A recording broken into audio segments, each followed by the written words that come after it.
Would you help a law enforcement officer who is in need of your assistance? That's the subject of this video.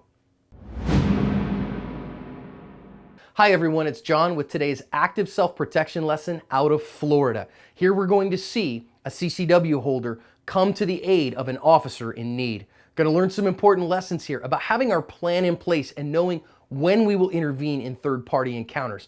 Also going to teach us some important lessons about verbal commands and about shooting to stop the threat.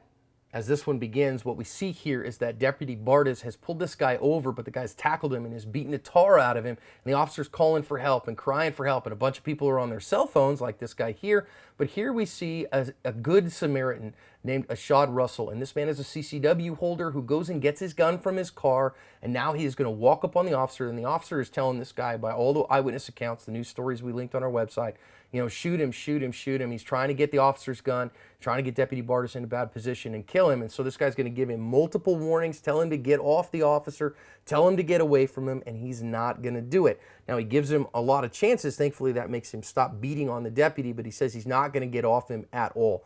And so what we're going to see here is he's going to take a shot and tell the guy not to, to get off, and he doesn't.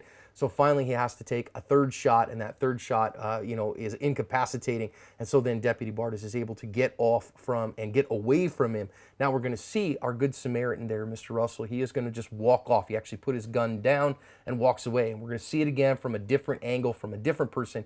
And you see right here that you're going to see Mr. Russell is trying to back away. Now, I don't know that I'd have done that as a CCW holder, but he takes those shots that are effective. And the thing that I do want to see here in this is that when it's over, it affects him emotionally as well. I think sometimes we get this idea that it won't affect us emotionally as Good Samaritans, but clearly it does. He put his gun down, walks away, and he's clearly emotionally affected by this. The lessons here that I want to talk about, first of all, is a willingness to step in and help an officer in distress. And I think all good people should be willing to help a police officer in this kind of situation. They're clearly trying to do good. This guy is deranged and is just trying to kill this officer. So this Good Samaritan, Mr. Russell there, had to go get the gun from his car. Keep your firearm on your person is a good lesson there, and you better know how to use it because you might need to use it with a precision shot. So he got where he felt comfortable in a good range where he can feel comfortable. But, in that moment of need, could you actually pull the trigger knowing that it's going to cause, someone to be shot, that could end their life? You got to have the emotional fortitude, the emotional fitness to be able to do that. Thankfully, Mr. Russell did, and he saved the life of Deputy Bartis at that point. Now, what is everybody else doing? They're standing around recording on their phones. Please, folks, don't record on your phone. Get on 911 instead. Now, you notice there that fatal shot that he took was a significant one. It wasn't the first shot. If you go read the news story, it was actually the third shot. And again, as we go to the other angle, I just want to think about this from an emotional perspective, from the perspective of the aftermath and the follow-up. He had to take a fatal shot on this guy to get him off. And I don't know that I'd want to do it from 7 yards. I think I would have wanted to do it from much closer, although from an emotional perspective, it's hard to get close to a threat like that.